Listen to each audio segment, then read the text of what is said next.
Suasana pagi di sebuah kampung, terlihat dua orang berjalan beriringan, melewati jalan setapak. Bapak yang jalan di depan, memikul gergaji mesin kayu, sambil menjinjing satu dirigen bensin, sedangkan yang di belakang seorang pemuda, menjinjing satu dirigen air minum dan satu kantong kresek besar. Mereka adalah para pemotong kayu yang setiap hari pergi ke hutan. Baru saja beberapa meter lewati jalan setapak, tiba-tiba langkah mereka berhenti. Mereka terkejut melihat seseorang berbaring di bawah pohon beringin besar, berbaring di antara akar-akarnya. "Memet, ini orang lagi tidur, apa meninggal?"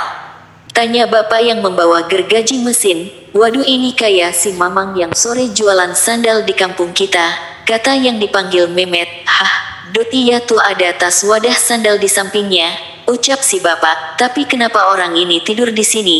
kata Memet sambil mendekati tukang sandal itu. "Coba bangunkan, Met," suruh si bapak, dan Memet pun segera membangunkannya. "Mang, bangun, Mang, bangun." Si Mamang penjual sandal menggeliat dan membuka matanya. "Astagfirullahalazim. Kok aku tidur di sini?" ucap pedagang sandal kaget ketika melihat ke sekelilingnya. Si bapak dan Memet pun saling pandang, keheranan melihat tingkah si tukang sandal. Tukang sandal berdiri, lalu berjalan sambil larak-lirik ke sekelilingnya. "Semalam di sini ramai banget dan banyak rumah," ucap tukang sandal sambil menunjuk-nunjuk ke kiri, ke kanan dan depan. "Masa sih Mang, dari dulu juga di sini tidak ada rumah, yang ada hanya pohon-pohon besar milik perhutani," sergah Memet.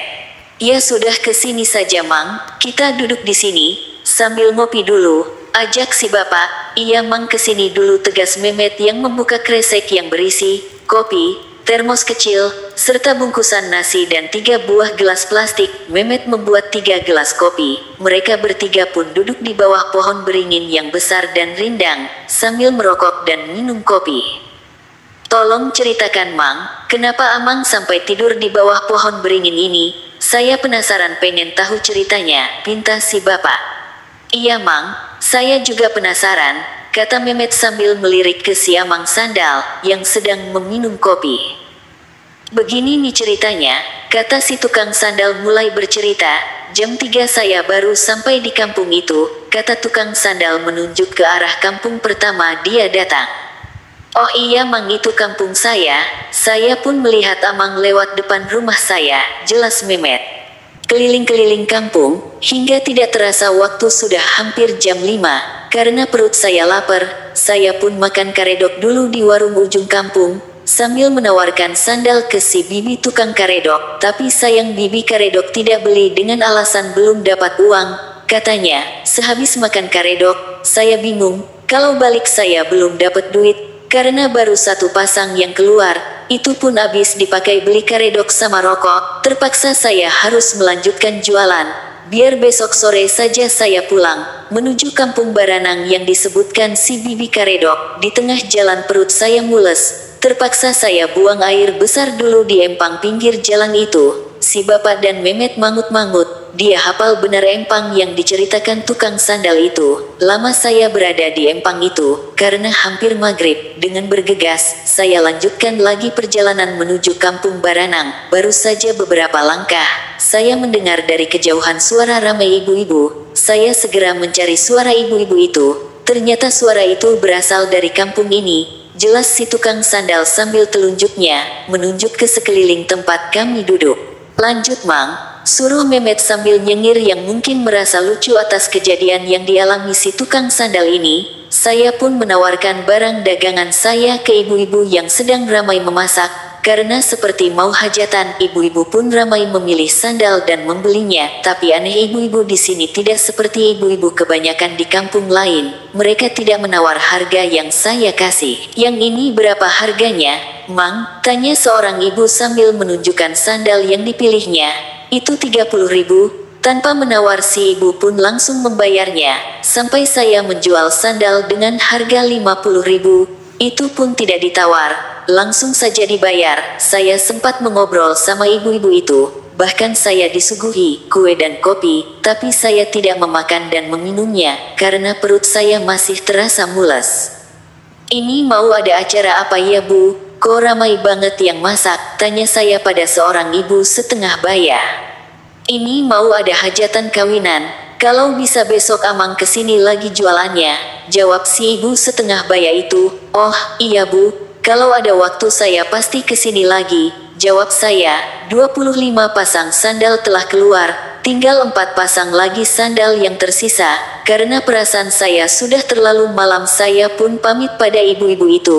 Saya mau cari tempat tidur dulu, karena kalau pulang sudah terlalu malam. Biar besok pagi saya pulang, pikir saya. Jalan di kampung ini bagus dan lebar, serta banyak lampu di sisi kiri dan kanan jalan, sehingga jalan pun terang banget. Sampailah saya di depan rumah panggung sangat besar.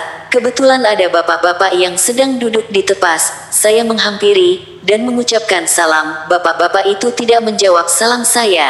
Dia hanya mempersilahkan saya untuk duduk. Setelah saya ngomong mau numpang tidur di balai, si bapak pemilik rumah pun masuk dan keluar lagi sambil membawa tikar dan bantal. Tanpa bicara, si bapak langsung masuk lagi ke dalam rumah.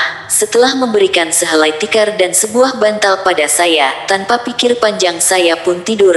Karena hati saya merasa senang dapat untung yang lumayan, saya langsung tertidur pulas, sampai dibangunkan sama kamu, terang tukang sandal sambil menepuk pundak Memet. Oh iya Mang, coba buka tas itu, suruh si bapak pada tukang sandal.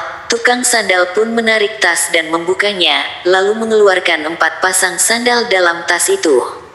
Tuh kan benar, tinggal 4 pasang lagi sandal saya, ucap tukang sandal. Iya betul juga ya Mang, terus uang hasil jualan semalam mana Mang? Tanya Memet, yang semakin penasaran. Si tukang sandal pun merogok saku celananya, mengambil dompet yang terasa tebal banget. Nih uangnya, kata tukang sandal memperlihatkan dompetnya yang berwarna coklat pada Memet dan si bapak. Coba buka Mang dompetnya, suruh si bapak yang matanya terus memandangi dompet itu. Iya saya buka ya, kata tukang sandal. Memet dan si bapak pun mendekat ingin melihat isi dompet itu dengan jelas. Pas dompet terbuka, betapa terkejutnya ketiga orang tersebut. Setelah melihat isi dompet, astagfirullahalazim. Ya Allah, kok uangnya jadi daun, ucap tukang sandal heran. Semua menarik napas panjang, keheranan. Waduh, kalau begini saya rugi dong, sandal saya ditukar dengan daun-daun kering, ucap tukang sandal dengan nada sedih. Ya sudah, sabar saja Mang, mau gimana lagi, ini sudah terjadi, hibur si bapak. Mamang sandal menutup dompet dan memasukkannya kembali ke saku celananya, tanpa membuang daun-daun kering yang jadi isi dompetnya. Mamang ingat tidak, di sebelah mana tempat ibu-ibu itu membeli sandal Amang? Tanya Memet membuyarkan keheningan. Di sana tuh perasaan saya, karena agak jauh saya berjalan sebelum sampai ke rumah panggung ini. Jelas tukang sandal menunjuk pohon beringin, yang dipakai berteduh sama mereka. Kita coba yuk, ke sana, saya penasaran, kata si bapak. Mamang sandal dan Memet pun mengiyakan. Mereka bertiga berjalan menuju tempat yang ditunjuk tukang sandal. Mereka berjalan bukan di jalan setapak lagi tapi menerobos semak belukar. Sampailah ketiganya pada pohon waru yang besar dan rindang. Nah, sepertinya di sini ibu-ibu itu berkumpul, kata si mamang sandal. Tempat itu bala sekali oleh pohon alang-alang dan pohon-pohon kecil. Mang lihat tuh, kata si bapak pada tukang sandal, yang langsung melihat ke arah yang ditunjuk oleh si bapak. Hah, dot itu sandal saya yang dibeli mereka semalam, jelas si tukang sandal, setelah melihat sandal yang tergeletak di dalam semak-semak. Met, tolong dong ambil sandal saya itu, kamu kan pakai sepatu bot, suruh si tukang sandal. Memet bergidik, tidak mau ah Mang, saya takut. Takut kenapa-kenapa, karena itu sandal mereka yang sudah dibeli dari Amang, jawab Memet. Ya Amang saja yang ambil, Memet balik menyuruh pada tukang sandal. Ih, saya juga takut, bulu kuduk saya juga mulai merinding, kata tukang sandal sambil mengusap tengkuknya. Ya sudah Mang, tidak usah diambil sandal itu, daripada nanti ada akibatnya pada Amang. Ikhlaskan dan mari kita tinggalkan tempat ini, ajak si bapak pada tukang sandal. Mereka bertiga pun meninggalkan tempat itu dan kembali ke tempat pohon beringin. Karena hari sudah siang, aku dan Memet akan melanjutkan perjalanan, jadi sudahlah Mamang pulang saja, tuh ke arah sana jalannya, kata di bapak yang menunjuk arah jalan balik. Iya Pak, tapi saya bingung, tidak punya uang sepeser pun, kata si tukang sandal dengan nada sedih. Oh ya sudah Mang, Amang masih punya 4 pasang sandal, saya beli saja 2 pasang, 50.000, lumayan buat ongkos Mamang pulang. Waduh terima kasih Bang Emet, kamu baik banget, semoga kebaikan kamu dan Bapak dibalas oleh Allah, jawab si tukang sandal mengeluarkan 4 pasang sandal. Nah ini 4 pasang sandal saya berikan pada Memet dan Bapak, untuk rasa terima kasih saya, yang sudah ditolongin dan uang 50.000, saya terima untuk ongkos saya pulang. Jangan Mang, udah 2 pasang buat Memet, 2 pasang lagi bawa saja, ucap si Bapak dengan bijaksana. Tidak Pak, saya mohon terima sandal ini, saya ikhlas. Mungkin jika tidak ketemu Bapak dan Memet, mungkin saya sudah kesasar karena tidak tahu jalan pulang. Ya sudahlah kalau begitu saya terima sandal ini, dan jika nanti Mamang jualan ke kampung saya dan Mamang kemalaman, tidur saja di rumah saya, tanyakan saja Pak Jaya, itu nama saya, pasti ditunjukin sama orang-orang kampung. Oh iya Pak Jaya, dan perkenalkan nama saya Maman si tukang sandal keliling, kata si Mamang sandal sambil bersalaman sama Pak Jaya dan Memet. Akhirnya mereka pun berpisah, berjalan berlawanan arah. Maman si tukang sandal menuju arah balik ke kampung, sedangkan Pak Jaya dan Memet berjalan menuju hutan, bersambung.